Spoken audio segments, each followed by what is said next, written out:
Yeah, thank you, everyone. Good afternoon. There are still spaces here, so please feel free to come here. Okay, my name is Chelsea Zhou. I'm the director of the Hoover Center for East Asian Democratic Studies. It is my great pleasure here today to welcome you to the Master Lecture on Global Political Economy. This is an event that is of a series, and it is hosted by the College of Social Sciences at National Taiwan University. And its co-hosts includes my center, the Hoover Center, and the Taiwan Social Resilience Research Center, and the Georgetown Alumni Club of Taiwan. Today, I also wanted to have my special thanks to our Dean, Zhang Youzong, for his generous support. And also Professor Jason Guo, who is the Associate Dean for International Affairs, and all the other staff that is very helpful in involving the preparation and organization of this event. And also grateful for all of you who are in the audience to come to hear this important lecture today. We are honored to have with us Professor Abraham Newman, a leading scholar in international political economy and global governance today. Dr. Newman received his PhD in political science from the University of California in Berkeley. He is currently a professor at Georgetown University's School of Foreign Service and the Department of Government. He's also the director of the university's BMW Center for German and European Studies. I was actually wondering if you drive BMW or American cars, and we can talk about this later. He is the author of Privacy and Power, and most recently, The Underground Empire, whose Chinese version has just been released. Now we are very glad to have this version because this really helps us to have a more comprehensive of those critical thinking. So as early as 2019, Professor Newman and his co-author, Dr. Henry Farrell, introduced the very important concept of weaponized interdependence in the prestigious academic journal International Security. The book is very important in the sense that it brings back the concept of great power politics in Americans' mainstream research on international political economy. This influential concept has received numerous praises, including from Nobel laureate Professor Paul Krugman. And this concept, I believe, has already have a significant impact on U.S. foreign policy, economic policy since the first Trump administration. So today, Professor Newman is going to speak on a very timely, important, and pressing topic that is economic security under Trump 2.0. And without further ado, please join me welcoming Professor Newman. Thank you.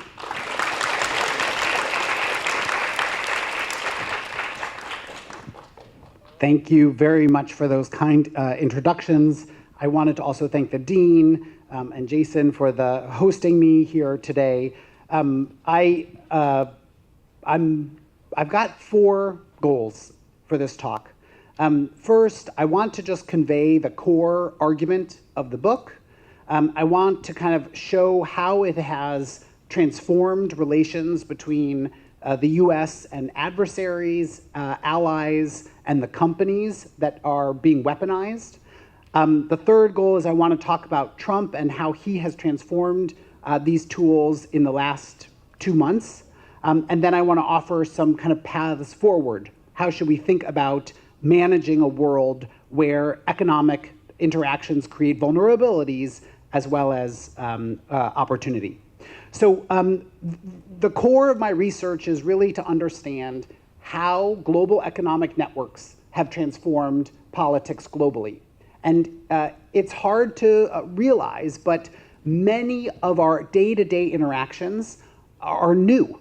global networks for communication. If you think about that technology in your pocket that you Twitter, if you can't find, it's only been around for under 20 years. Google, similarly. These things are not just part of our history. They're new. Similarly, production networks, so the ones that TSMC is a part of, they're new. For many decades, innovation systems were national. Production was national. Now it's global. And if you think about finance, we had capital controls for most of the global economy through the 1970s. So whether it's communication, finance, production, the global nature of these networks is a relatively new thing. And we don't really understand how it affects politics. So there was a standard story somewhere in your brain. You have this image of what do these networks do? How does politics work in a world of globalization? And there's an author, Thomas Friedman. He had a book, he called it The World is Flat. And that flat world, it described a picture of global politics, which was about how companies would be in charge and great power conflict was going to be muted. Okay, we were going to be done with great power rivalry. And so he wrote an article in 1999 where he said, we live in the world of the web and not the wall. And the wall he was talking about was the Berlin Wall. And his argument was the age of US-Soviet rivalry was over, and we are now in a place where it's all about these networks, and they're going to drive wealth and peace. And he was talking about this really new technology, the World Wide Web, which at this time that sounded very, technologically cutting edge. We don't talk about it as the World Wide Web anymore, but he used this image of a web to talk about how economic networks would decenter power. They would prevent that concentration of power. Okay.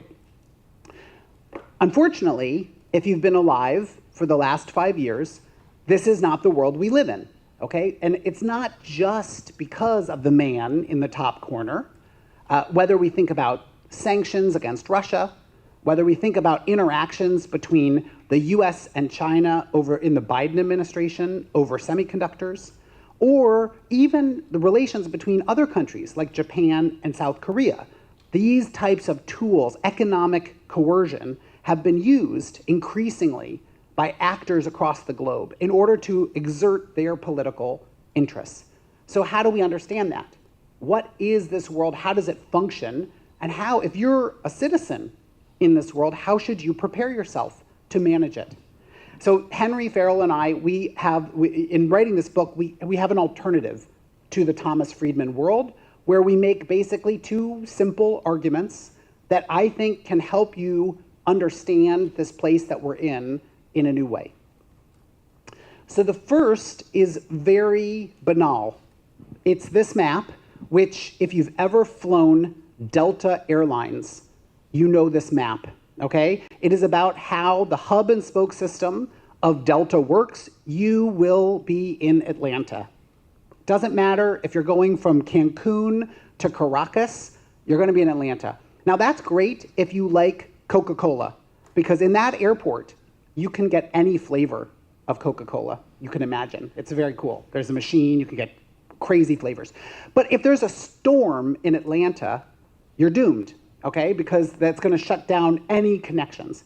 And this pattern of concentration of economic activity, it replicates across the global economy. This is like a very not mundane example, but this is where all the action happens. So this product is run by an operating system that is made by one or two companies, Apple or Google. The chip is either TSMC or Samsung.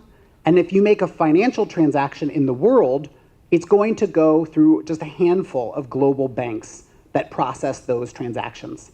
And so the first part of the argument is to say the world is not flat. It's actually very hierarchical.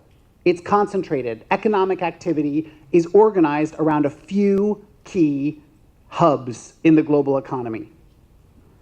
Okay, the second part is what is the consequence of that for politics? And that's a different understanding of the web. Because what sits at the center of a web? It's a predator. The web is not something that decenters power. It concentrates power for the predator to use as it tries to deal with its adversaries. And in our story, that predator are the states, the large, great powers who have control over those private networks. So you could think about the United States, China, the European Union. They're all actors that use that web for one of two purposes: either to surveil their opponents, to understand the activity that is going on in all of those economic channels, or to cut their adversaries out of that web so that they do not have access to those key global markets. Okay? So that's the core argument. It's very simple, just the world is not flat, it's centralized, and that states can use that structure of the international economy in order to target their adversaries by either monitoring, surveilling them, or by cutting them out. Okay? And now I'm going to show you, like, where did this come from and what happens when states use this power, like the United States, on different actors. So I am a comic book geek. I love comic books, and in every superhero story, there is the origin. If you've ever seen any of those million Marvel movies, they begin with the origin story, and it's always tragedy. That's where the superpower gets its superpowers. And in our story, it's the tragedy of September 11th, 2001. And what I want you to understand is that this weaponization of the global economy is not something that is just a Trump phenomena. It started a long time ago. And in our story, it happens where the US government is facing a radically new problem, which is globalization has been turned into a weapon against the United States. The terrorists use networks for communication, for finance, for transport, to target the US government, okay, and the US society. And so you have across the US government agencies thinking, how do we flip this? How do we become actors that can protect the US society? And what I want to stress is that for us, it's not some great plan. It's not like the US government was just waiting to trap its adversaries in that web. It's really, they're just stumbling through. And they often are like in a fog of war. They don't know what's happening, and they discover things. And those discoveries then build. And so the first one that we talk about in the book is this map, okay? This map was one of the slides that was released in the Snowden revelations when a contractor for the NSA, he released a bunch of surveillance programs that were part of the government's effort post 9/11 to deal with the terrorist threat. This program is about the fiber optic cables that connect the world's communication structures with each other. Now, the NSA agent, in addition to loving skiing, because you can see he describes each major choke point as a ski resort, he's identifying the landing sites of those key fiber optic cable ports in the United States. What is so special about fiber optic cables? Because as soon as I say fiber optic cables, I think many people want to go to sleep because they're like, I don't know.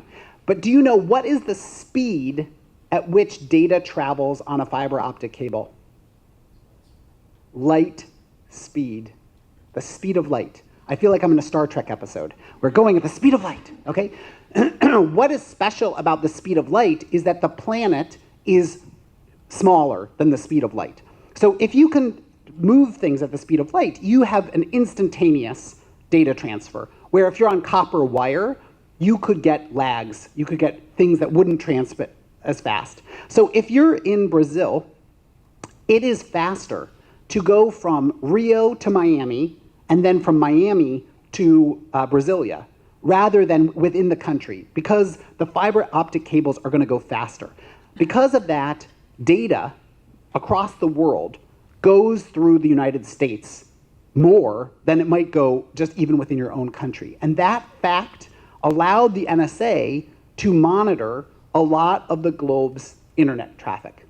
And this is why countries are interested in developing their own submarine cables or fiber optic cables, because they're trying to restructure this issue that was made present by the Snowden revelations. What I just want to underscore is this is just one example of how economic activity is often centralized, and that lets states use it for their political objectives. So in the middle part of the book, we talk about how these processes of surveilling and cutting actors out of the international system, they ratchet up in a process that is not always thought through, but it is where actors are in a crisis, terrorism, in a crisis, non-proliferation, in a crisis, sovereign invasion, okay? The government officials take what was first they thought as the ceiling, like you would never do this, and then that becomes the floor. And then they do something that's much, much bigger. So after the terrorist attack, the US government used the SWIFT organization. It's like a encrypted email system for banks. It started to use that to monitor terrorists. Then it cut Iran off from this system in the negotiation over nuclear weapons. But in the most recent Russia sanctions, we went way past SWIFT. The European Union froze 300 billion central bank reserves not through the SWIFT system, but through the euro clearing system. So what I want you just to see is that these economic tools of coercion, they build on each other in a kind of an escalation ladder, and it's often hard to unwind them. Okay. In the second part of the talk, I want to talk about how using these tools is leading to interactions between different actors, adversaries, allies, and intermediaries. And I'm going to go through this relatively quickly, but I'm happy in the Q&A to talk more. So the first is with China. And in this part of the book, we talk about the confrontation over the telecommunications company Huawei. And in particular, the US is worried that as China develops the next generation of cell phones, that they will be able to do to the US and its allies what the US did under Snowden, that 5G systems will be provided by Huawei, and that they will then surveil what the US is doing. The US doesn't have a provider for this technology. We don't have a company that does that. And so the US government has to get creative about how can they deal with this problem. And they turn to two different other economic networks in order to box in Huawei and its global ambitions. And I'm going to just briefly talk about these two different strategies that the US government does. So on the top corner is the COO of Huawei. She was flying from China to Mexico via Vancouver. And when she arrives in Vancouver, a bunch of Canadian Mounties come and arrest her. And I like to imagine that they were on horses with their fun hats, like the Canadian Mounties. I don't think they really were. But either way, why? What is going on? How is it that the Canadians arrest her while she's transiting? So this is where the US uses the financial network, okay, the global financial network, in order to advance their case against Huawei. And in particular, there's a bank, HSBC, which is the bank of Huawei. And that bank, many years ago, had got in trouble with the US government. And the US government had a legal agreement, it's called a deferred prosecution agreement, where the bank agreed to give data about illegal activity to the US government. And they start to feed the US government information that Huawei had been breaching the Iran sanctions. And so the US has an extradition agreement with Canada. Canada arrests Meng, and she's then in house arrest for multiple years.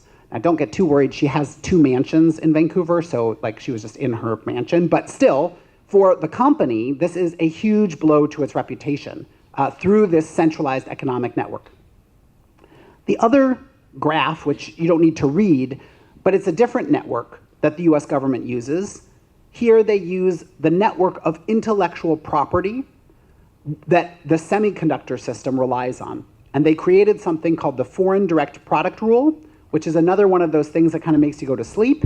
But what it means is is if you're any company in the world and you use US intellectual property to make your good, like TSMC, you can't sell that good to Huawei. And it's extraterritorializing intellectual property in order to constrict Huawei's access to those systems. Okay? So here's a case where the US doesn't have a telecommunications network that it can use, but it uses these other networks in order to constrain China. The second group I want to talk about are the allies. So not the countries that the US is directly worried about surveilling them or cutting them out, but those that we often work together with.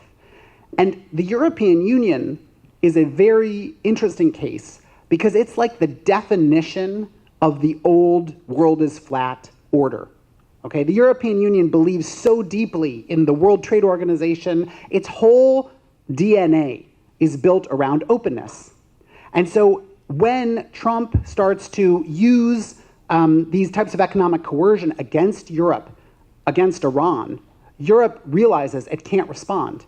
And then very quickly you have the Russia invasion, and Europe transforms itself and works with the United States, with the Biden administration, to sanction Russia. And what I want you to see is how this transformation of the global economy from the world is flat to the weaponized interdependence is really altering how governments deal with day-to-day problems. And of course, the culmination of that for Europe is sanctioning Russia and freezing its central bank reserves. So if anybody tells you that, oh, Europe is not part of this transformation, go ask Beijing what they thought about this moment when the central bank reserves of Russia get frozen. Okay, the final group that I want to talk about is the intermediaries, the companies that are the foot soldiers of this new world. And in the book, we talk about different strategies that these companies try to pursue to protect themselves. And in one part, we talk about TSMC, and here it's a company whose whole business model is about being neutral, is about not picking sides, about working with anybody, okay? It's about being a trusted provider of production for some of the most advanced technologies in the world. And all of a sudden, they're being asked to pick sides, to restrict the use of their technology for some countries versus others. And this, I think, was something that, in my view, the company was not really prepared for. We start this section of the book, there's a LinkedIn ad that TSMC posts just a few years ago saying, we're looking for somebody with geoeconomic experience. And I would say that was maybe a few years too late for this set of problems. And I think this isn't resolved. The other strategy is Microsoft. Microsoft also tried to stay neutral, but then during the Ukraine war, they did something very different. They picked sides. They picked Ukraine's side, and they demonstrated their awesome capability to intervene in a war. They basically lifted the Ukrainian government's information into the cloud so that if the government had fallen, that all that information would be saved for a government in exile. And that is like a capacity that we've never seen before, that kind of intervention by a company to protect a government.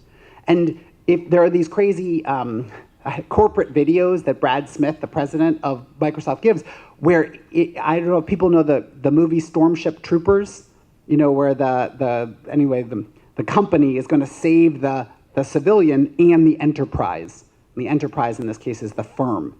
And I think it's really a case where the company is using this as a marketing exercise to show what it can do. The final group are companies that are saying they're going to go beyond this world. They're not going to be part of any type of coercion. And you often hear this as crypto companies, crypto firms. And what we argue in the book is that it's very difficult for these companies to escape the hands of the underground empire. Because ultimately, if you're really decentralized, you can't make any money. And so what happens is a company comes along and they put a layer over that decentralized system. And in this case, Binance is a good example of that. And once you centralize that economic activity, the government knocks. And if you followed what happened to Binance, they were engaged in a set of fraud activities. The government prosecuted them, and they signed a deferred prosecution agreement. And so they basically become then a window into the world of crypto, giving information to the US government. Okay.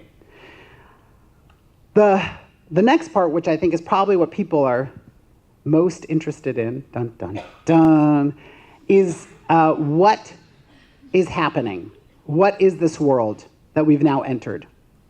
And if you have one thing that you take away from this conversation, is that it's not just economics, it's political. And I think that there's been too many analyses of Trump's tariffs that start from the premise that it's about manufacturing or creating more jobs. That, I think, is the wrong frame to understand what's happening. It's much more a political move that I think has three components. So the first is just a domestic political issue, and that is that the Trump administration would like to transform the tax system in the United States. And in order to do that, they have to demonstrate that they have money coming in to clear a legislative procedural hurdle. Okay, there's something called the parliamentarian of the Senate, and for them to pass a law that's based on 50 votes, they have to show that it can be funded. And so the tariffs provide a political expedient way to get that through. And then they will move the US system from an income tax, which it is a progressive system that taxes the high income earners more, to tariff-based taxes, which will be more like a consumption tax, okay? So this has nothing to do with Taiwan, it has nothing to do with jobs, it is just a political argument about how can they get those tax cuts through. The second point is that the Trump administration does not want to be constrained by international rules, like the liberal rules-based international order. And this tariff policy shatters that old order.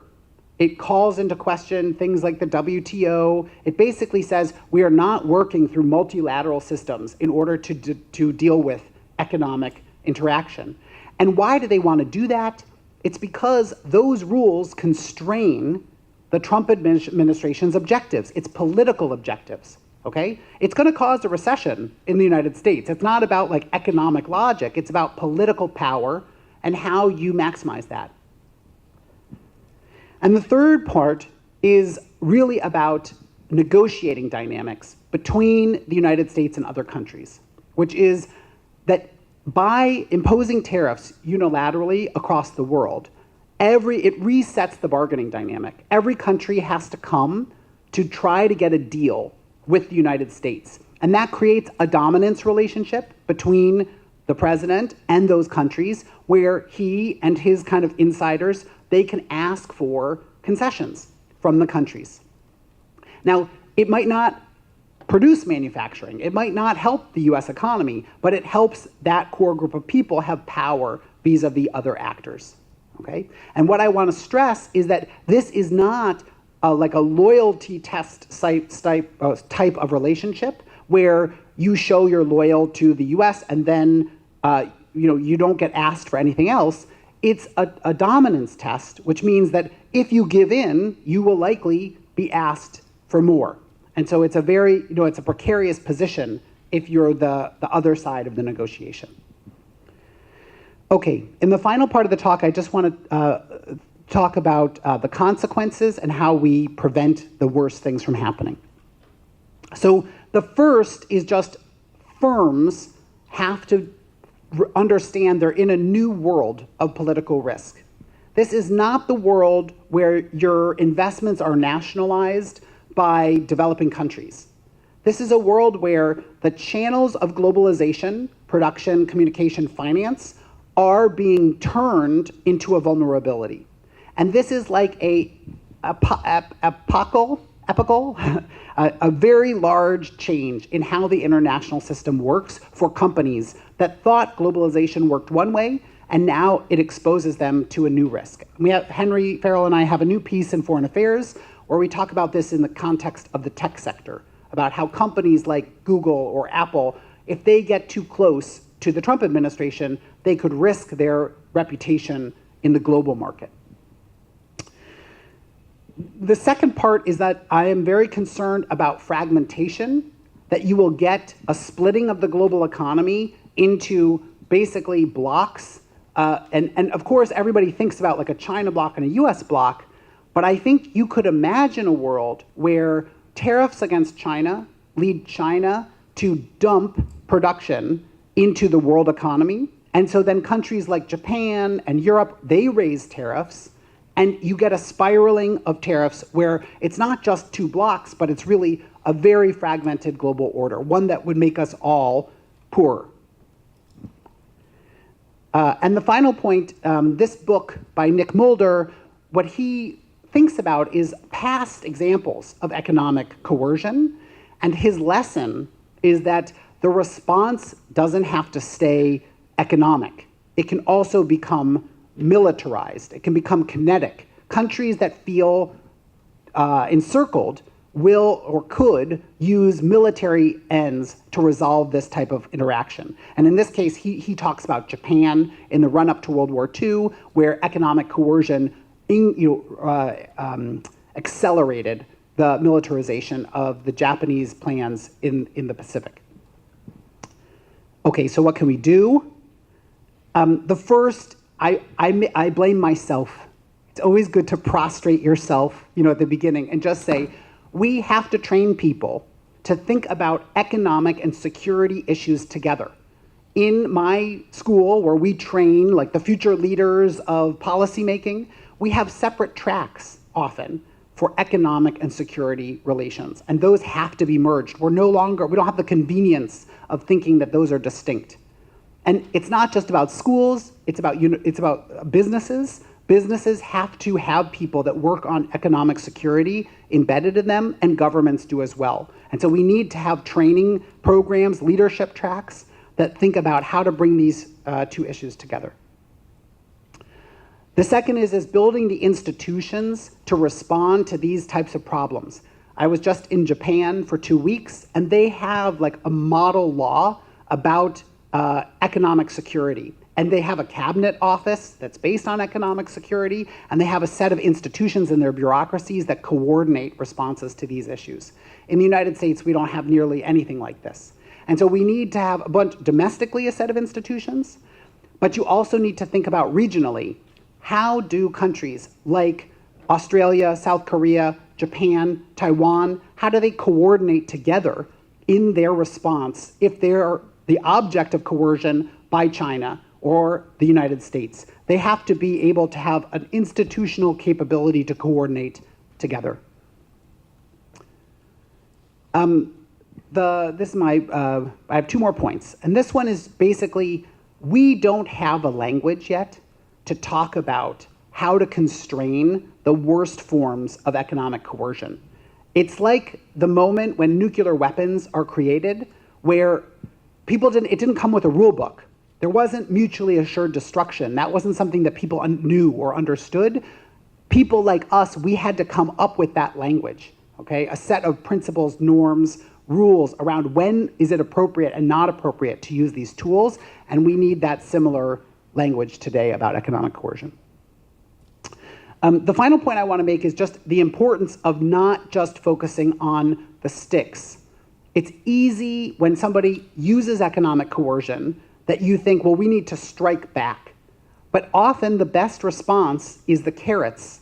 So in my trip in Japan, and I would also say that here, is rather than thinking about retaliation, it's how do you deepen your diversification of economic exchange with other countries. So I would think deepening, for example, the CPTPP is one avenue that that Taiwan could pursue, or Japan or Australia, in order to create a world where there's still advantages to openness and not closure. Okay, so let me just summarize the key points. The first is that the global economic networks that we created, just in the last 30 years, they are not just sites of opportunity, they're also sites of vulnerability. The second is that policymakers are not using them in some systematic way where they have we often from the outside, we think the US government is like this awesome machine that knows exactly what it's doing. But when you open it up, it's like a few people pulling levers that are like drinking Diet Coke all day and struggling to stay awake, and they're not doing it in any rational, organized way. It's a much more in the fog of war kind of movie. And so that's not good because it's likely to create miscalculations or unanticipated consequences. And then the final point is that we need to build a system, the language, the institutions, and rules to prevent these types of economic coercion from getting out of control. And if we don't, globalization could be threatened. Not just a little tariff, 10% tariff, but much broader sense of open economic markets. And if that happens, we would all be poorer and worse off. And so I think we all have to work very hard to push back against the unconstrained use of these types of tools. And with that, I thank you.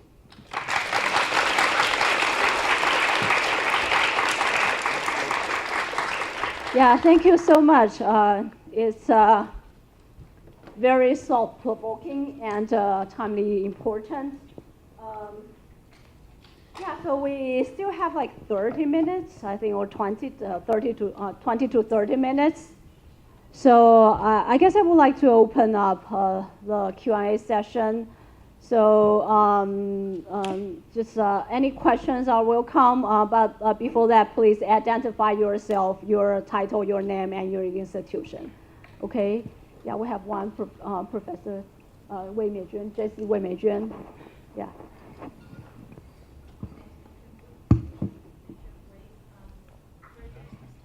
Yeah, can you stand up, please? Can you? Yeah.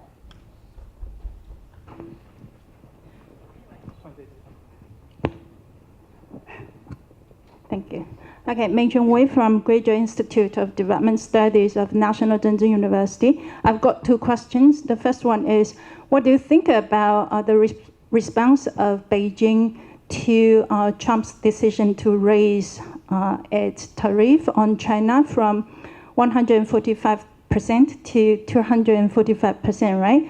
And Beijing has announced that it would kind of put this issue forward to the Security Council of United Nations, accusing the United States or Trump of weaponizing tariff.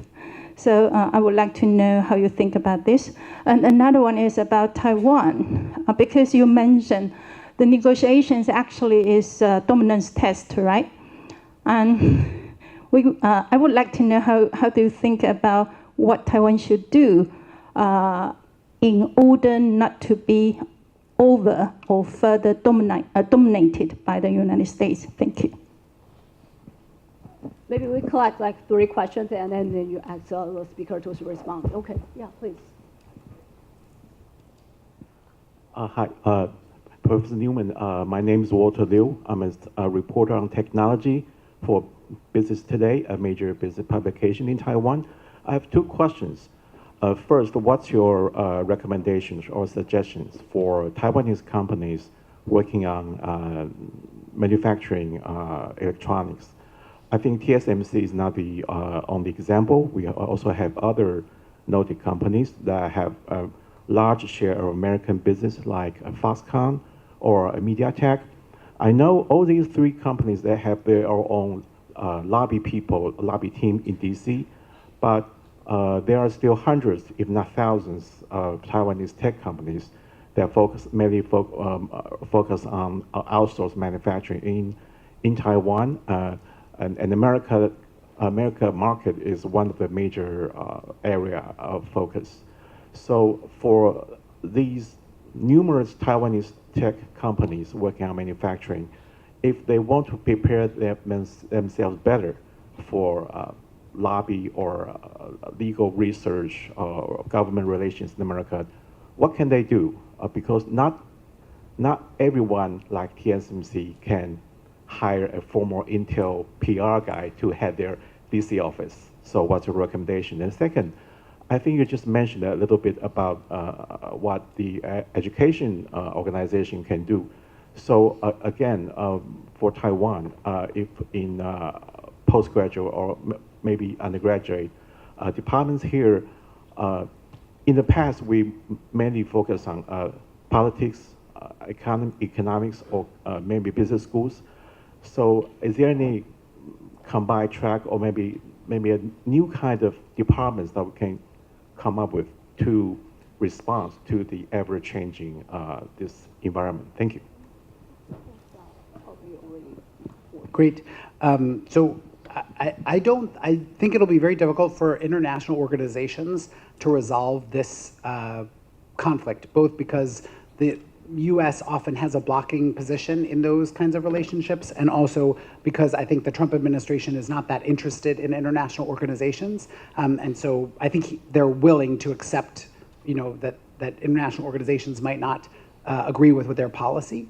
But I think the bigger issue is that there's kind of a game of chicken happening between China and the United States, where neither party is really willing to back down, and they're both willing to escalate. And that's why I'm worried that the consequence will hit third countries. So if there is a lot of trade friction between the two parties, China's response could be to dump their extra goods on countries like the European Union or Japan, which would then cause those countries to respond with their own tariffs. And so I think it's very important for trading countries, I would call them like an openness alliance, Japan, Australia, the European Union, to be prepared for that moment and to really coordinate their response in a way that it doesn't escalate in this way. I think that's more important than I think China and the US, it's a chicken game, and one of them will back down, and it's just the question of who's willing to tolerate the pain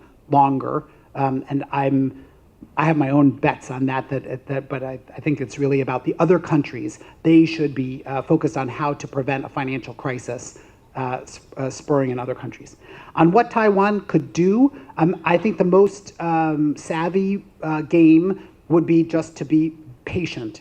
Nobody likes to hear that. Everybody wants to have action, but my sense is that the 90 days is really a bluff. The government has already shown it's not capable of sustaining the high-level tariffs because the bond market basically said that they would collapse the government's debt position. So I think Trump has already signaled his unwillingness to face that crisis, which means that we're likely to be in a position where we are right now for a country like Taiwan, not China. I think China is a different game, but for a country like Taiwan, it's to its advantage to be patient, and I think to learn something maybe from the Japanese, which is to kind of hide in plain sight, to make offers of things that are not that costly, that does not show like a willingness to just be dominated over and again.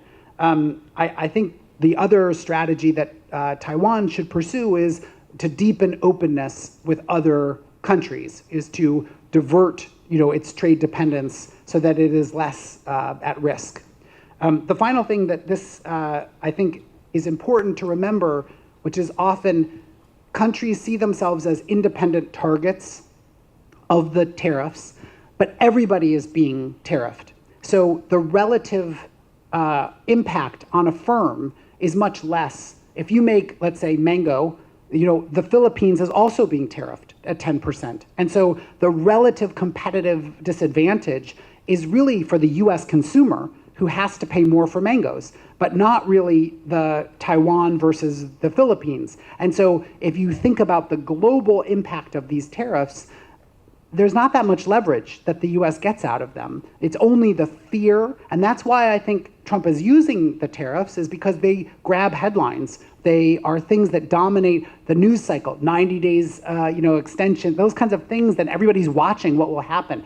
But if you step back, I think just be patient, think about how to get exemptions. That's what I think the semiconductor industry did a good job at, of working with U.S. firms in order to get exemptions for core export markets, and wait for other people to take the bait. For companies, I think the key is really to think about, rather than some deal that will solve this problem, because as I said, I don't think that there's any deal that will solve the problem. I think it's also important just to stress, the US started negotiations with 190 countries simultaneously, okay? It basically said, all of you will be tariffed, now you need to come to negotiate. But there are not 190 plans about what the US government wants. And in fact, I don't think there are really very many plans. I think it's very ambiguous. And so at the same time, the US government has been gutting the technical expertise to create those plans by firing many government workers.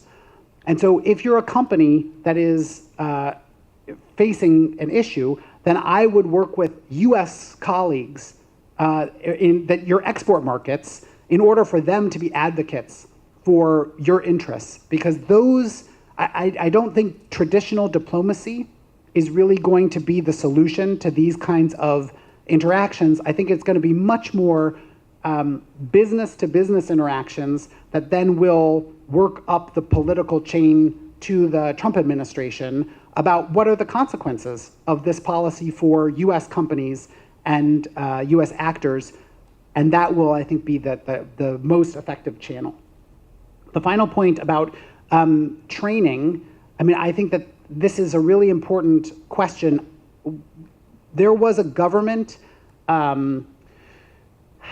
track, it was called the PMF Fellowship. It was the Presidential Management Fellows. It was a way to create priorities for the US government, and I was advocating that they should create an economic security fellowship.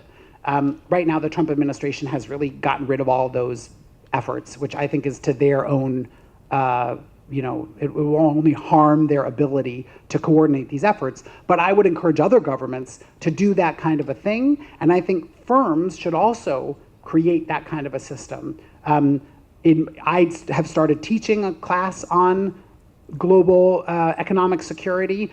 That's something that's very new. I don't think very many universities have that. So I think it has to happen, the education has to happen at every level.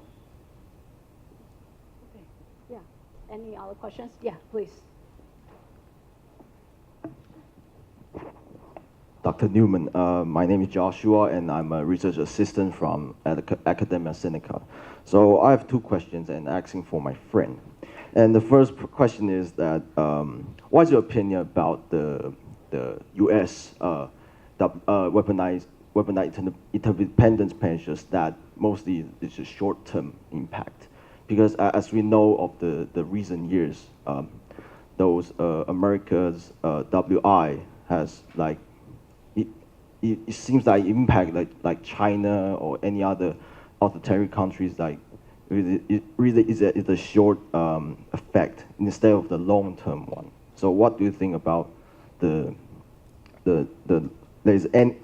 there the so-called the long-term impact weaponized interdependence policy? And the second one is that, as Fryman said, as you said, the world is a web, but there's a lot of cases let's say economic sanctions web or any other webs. Mostly we talk about how the web works instead of is the web strong enough to let the predator to catch its prey, or is it strong enough to defend from the big raindrop that will have a potential to destroy the web? So these are kind of metaphorical questions, but is there any opinion for Dr. Newman? Great. So I think that there's a big debate about will these economic coercion, the tools, can they persist over time? And I think it really depends on the network and whether you can substitute it or not. So I'll just give you two different examples. In finance, it's very difficult to substitute the dollar clearing system that is used for sanctions. And when the Obama administration started to weaponize the network for finance, Secretary Treasury Liu, he gave several speeches where he was warning about overuse of these tools because he was worried that people would circumvent the tools, the system.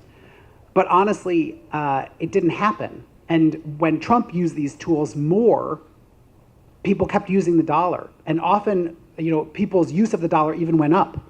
And so the Biden administration, their lesson was, I can keep using these tools and that they will not actually run out. I think there's a different question, which is, do they work? Do they get the objective that you want? And I would just be realistic. Most foreign policy tools don't work, okay? How many arms do we send to countries about wars? Do they stop the wars? Very rarely. So what is the objective? Why are they doing that? It's often these tools are to create transaction costs for the target that bog them down. So I think like in the Russia sanctions, no, they didn't stop the war, but they have inflicted huge economic burden on Russia. And if you didn't have those sanctions, Russia would have had more resources for the war. Similarly, with the China export controls, China's still going to work to develop their own chips, but the Biden administration's assessment is it slowed them down from AI dominance. You can debate it, but that's their goal. That was what they were trying to achieve. Flip that to 5G systems. The more the US puts pressure, there is an alternative. Huawei has an alternative. There is a substitute. So there you could imagine flipping more quickly from one set of networks to another. And that's the question of whether countries will open themselves up to Huawei. And I think many countries are skeptical because they know that the company could be a channel for the Chinese government to get data on them. So I think it's like there's risks as well as opportunities. Will these webs be strong enough? I think that's kind of a similar question. Will they just evolve? And in the book, in the conclusion, our argument is the biggest threat to weaponized interdependence is about democracy in the United States. It's not about so much what China does or other countries. It's about, do people have faith in private companies in the United States, that they're still private companies? Because that's the channel that these powers work through. If you just see Starlink as a part of the US government and not a private company, then you start to be concerned, is this, can I depend on my contract that it will be carried out? Or is it just something that's at the whim of the US government? And so we argue at the end of this book, which came out before this Trump administration, the real threat to US economic coercion, its tools, is the demise of democracy and property rights in the United States. Question? Okay, please. Here, stand up. Stand up. On the microphone. Thank you for your wonderful speech. My name is Wei Chen Ling from Department of Political Science, National Taiwan University. I want to ask a question about your international security article. You introduced the concept of panopticon and choke point effect to explain how the United States weaponized economic interdependence. So I would like to ask a follow-up question. As we can see that China has tried to leverage its rare earth exports during the US-China trade conflicts. And also Taiwan manufactures over than 80% of the world's advanced semiconductor. Yet, both of Taiwan and China seem unable to exert influence in the same way as the United States does. So I would like to ask, to what extent can the theory of weaponized interdependence be applied to other countries? Or under what conditions do states other than the United States gain the capacity to weaponize interdependence? Thank you for your speech. Thank you. So one of the key things is that there are a lot of different ways to exert economic coercion. If you think the case of rare earth metals is it's a bilateral dependence. It's kind of a very traditional form of economic coercion where you sell something, other people want that thing, and you say, I'm not going to sell it to you. And it's an embargo. And the problem, there's two problems. One is that it incentivizes people to diversify. And in the case of rare earth metals, there's nothing actually that rare about rare earth metals. It's just they're very gross to produce. They have a lot of environmental harm to the labor, to the workers that do it. And so countries like the United States outsource that to China because of environmental laws in the United States. But it is possible for the United States to produce rare earth metals, and China's action will incentivize that. And that is what happened when China did that to Japan, is it created that same kind of response. It also means that China has to forego the money that it sells through these interactions. And that's where, if you look at Chinese interactions with Australia, that often China eventually backs down because they need the coal, aluminum, whatever those things are, and if they're using that as coercion, it's quite difficult. In weaponized interdependence, it's a network where the intermediary is often a foreign firm. So it doesn't cost the United States that much to force Deutsche Bank to stop banking Iran. That it forces the cost onto Deutsche Bank rather than the U.S. market. And so in that way, you're able to use it for longer. And that's also why the tariffs are much more difficult to maintain, because they're that other type of economic coercion. They are the one where it hurts the U.S. economy just as much as it hurts the other player. And so that's why I think, it will be very difficult for the United States to go back to that original proposed tariff policy. Okay, so I guess we only have time for one question, but you raise your hand first. Yeah, so please.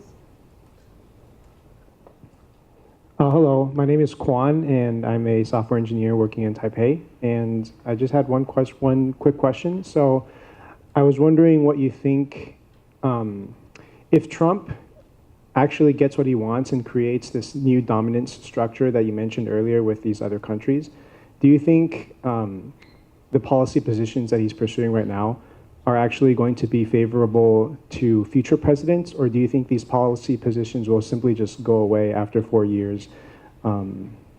Just wanted to know your thoughts. So this is the what's special about Trump question, which I think is very important. And I think that there are elements that are not about Trump. So the United States has been moving towards using unilateral tools of coercion since 9/11. And they have been ramping up those unilateral tools of coercion for decades. And that, I think, will persist whether or not Trump is president or not. I also think other countries are also doing that as well. China has been doing that in a series of events against countries for the last several decades. So it's not just a US phenomenon. The part that I think is unique to Trump, or let me just say one other thing, the US government has also become more and more skeptical of the WTO process and the rules-based liberal order, also for several decades. It predates Trump and other, Biden, he kept the tariffs on China after, Trump left office. So I think there's a persistent skepticism towards that structure to solve the problem. But I do think honestly, the use of tariffs is actually a much more difficult tool to maintain than sanctions, export controls, those other things, which have fewer costs for the U.S. economy. And I also think the short-term bargaining dynamic is really very Trump-specific, that he wants to be in these negotiations where he's at the center and the countries have to come and ask for, what they can do. And it creates also an economic system where they have to kind of tithe, they have to, offer some economic win to his insider group. And I don't think that that's a key structure of the Republican Party. I think that's a very unique Trump ecosystem. Okay, I think we are approaching the end, but before that, we have a book signing session. So if you have the book with you, please have it ready. But before that, let's give Professor Newman another round of applause. Thank you so much. Thank you.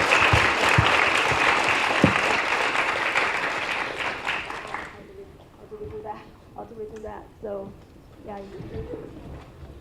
So I think today's event is over, and if you have the book to be signed by Professor Abraham Newman, and please line up to the stage, and then he will sign the book that you bring with you. Okay, thank you so much for attending today's event. Thank you so much.